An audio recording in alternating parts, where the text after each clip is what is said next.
Part 3 of the Halloween series. I got these all on their sprues and I got them glued to their bases, so all we got left is to put them in their flasks, but those are currently being used for another project. You can see the sprues are pretty significant. They're pretty thick. The reason I did this was because since he's so wide at the shoulders, I wanted to make sure that both sides would fill out, so I'm kind of using the other side as a feeder. So the metal will flow in there and I'll fill in the entire body and the head and stuff, then any hopefully gas and debris will float up and go out one of the sprues. But this side will also act as a feeder. Oh no, we got a problem. I was just trying to see if my shorter steel flask would fit on these, and I was checking the height, but it won't fit the width. Not good. See, it's touching on both sides.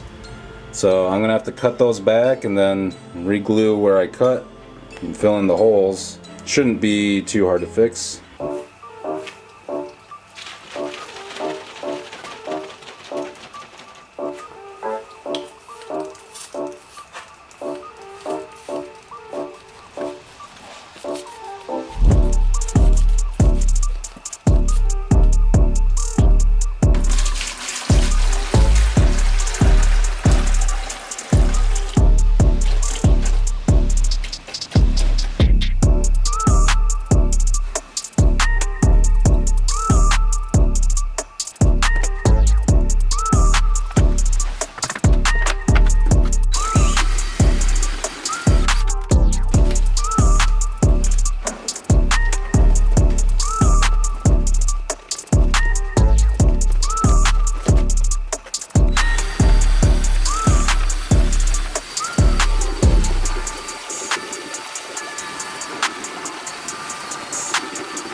A little bit of a waste.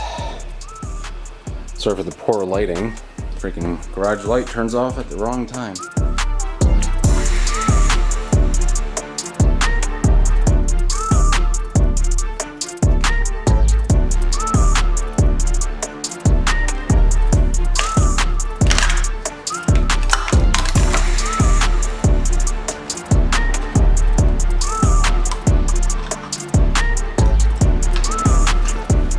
Okay, now these are the knobs that I've been talking about a lot for the kiln.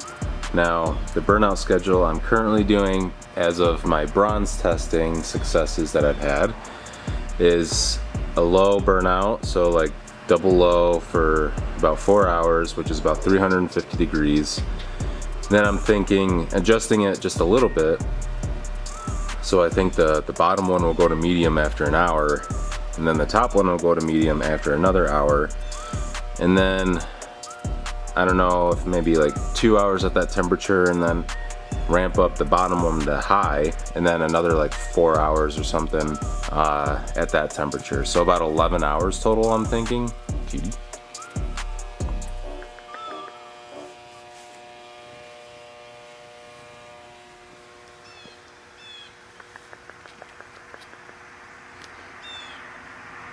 Kingston.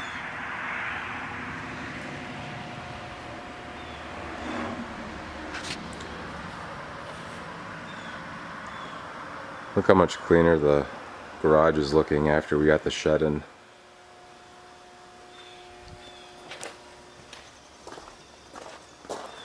finally got the ramp on and stained and everything.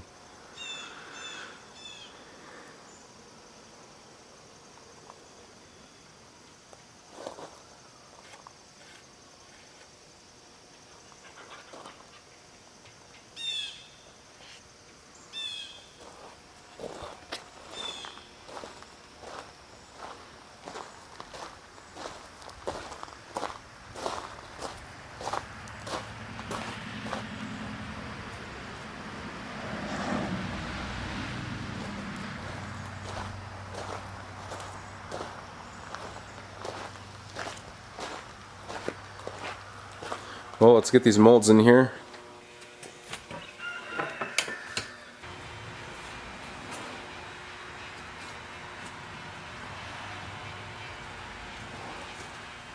Alright, so this will ramp up to 350, hold for 4 hours.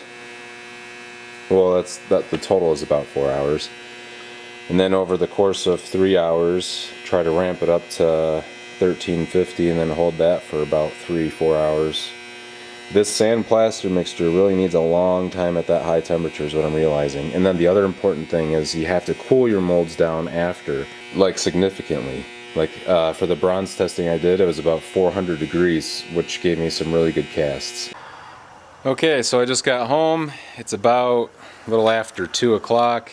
So we ran the kiln at double low for 4 hours. So at 1 o'clock, we turned the bottom knob to medium, and then just now at 2 o'clock, so 1 hour later, I turned the top knob to medium, and I checked the temperature all the way around, and it seems like it's a little bit varied around, mostly in the center, obviously, because that takes the longest for the heat to get in there. But it seems like 500 to 550 around the outer perimeter, and then on the inside it was like 300. So significantly different in the center. I'm hoping that the temperatures start equalizing a little bit more now that I have it at medium. And I think that'll happen, you know, obviously once a lot of that moisture kind of leaves, and then it'll be a lot easier for the molds to actually get the temperature. So the only thing I'm concerned about ramping this up so quick is that, you know, the possibility of it cracking with it going up to about 1350 so fast. But it seems like the moisture is kind of allowing it to slowly ramp up regardless. So I think it should still be fine. Now with both of these at double medium, I'm going to run it for another hour, and then at 3 o'clock I'm going to turn the bottom knob to high and then see where that gets us. So I plan on running that for about 4 hours, I think, and then I got to constantly monitor it because I need it at that 1350 for a couple hours, and that's with it staying, you know, like on the inside of the mold at 1350.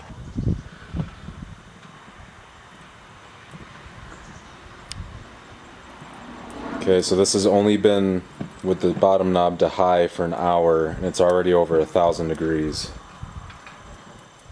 This is yeah, definitely rapidly increasing in temperature. I might remove one of the top stoppers, or I mean the top stopper. But it was weird because as soon as I opened this, everything was black, like pitch black on the top, and it's already starting to fade. That's why I think I need to open that top stopper to kind of let maybe a little bit of air inside, because I just worry that it's not getting enough kind of flow throughout the kiln. So let's take this out. Okay, so the kiln itself is about 1450 degrees and the flasks are about 1350. So they're at the temperature that I want them at, and I think they're pretty much done. But I'm just going to let them wait out their exact amount of time that I had set and then get everything ready to start pouring. But we also have to make sure we cool these down prior to pouring because that matters pretty significantly. So I think it's about half an hour away. I'm going to come back out here, turn the kiln basically completely off, probably leave the lid open until it gets to the temperature that I want, maybe like 300, 400 degrees Fahrenheit. That should be our pouring temperature. We got our crucible filled up, everything's staged and ready to go. Take one from each. So we'll take the Jason.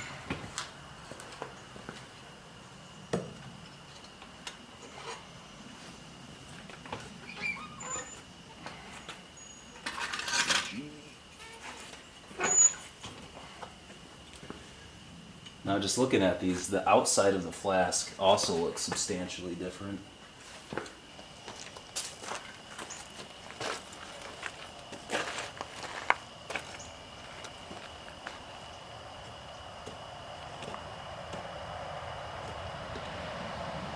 I really got to repair my furnace, but it's going to be hard because October, I got a lot of stuff I want to make. Not really sure what to do. Might just have to suffer with the fractures and stuff for a while.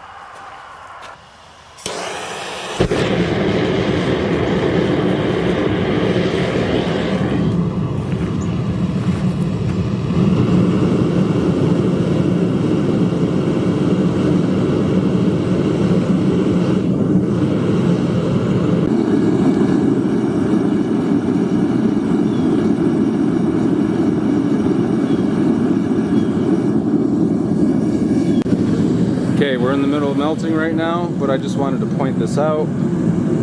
So this is one of the molds, and it is completely clear inside.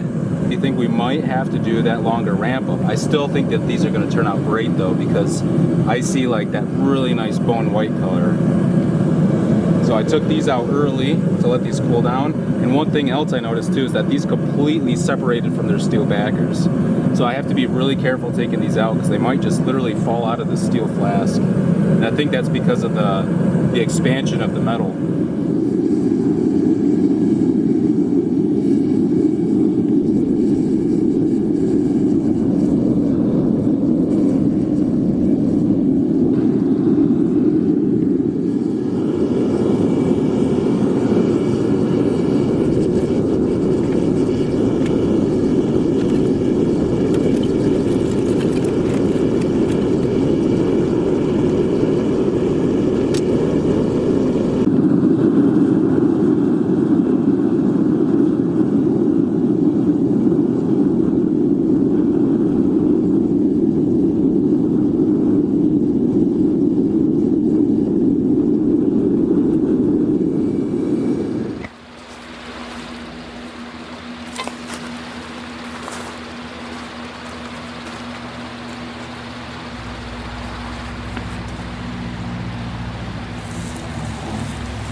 Okay, so I got Ghostface mostly cleaned up, and I also tried to organize these according to how their surfaces looked and their pour order.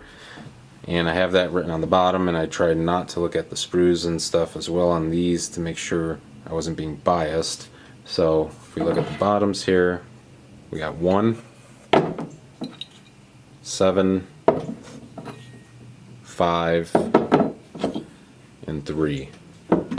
So a little interesting with the Ghostface. Normally what I would typically see is that the ones that I took out that were the coldest, so like this one here, you could see I poured last because I took those out first and let them sit the whole time I was melting. And then this one was 5, this one was 3, and then surprisingly the one that we took out first and poured was actually, I guess, the highest quality. But this could have just been a one-time thing because the pattern still is kind of there because we have 7, 5, 3, so it kind of, you know, goes down. So this is the coldest one. That would have been the next coldest, the coldest after that, and then that was actually the hottest one. So kind of surprising to see that one with the best quality. So with my other castings, it seems like the colder the mold, the better, because like when it's solid like this, you're filling it up instantly anyways. There's not really any details you really need to worry about going into. It's not until you start doing like hollow molds and like molds with a lot of like other details and like appendages and stuff like that, that's when you need to start having it a little bit warmer. But just my findings for recording purposes and for you guys. I'm still wondering how I can get some better surface quality because you could see on these there's quite a lot of pitting. Just not the surface quality that I want. These are still good and I'm still going to work on these, but it's just like, why is there so much pitting? But we're going to go ahead and we're going to get the sprues cut off of these, and then we're going to start oxidizing them.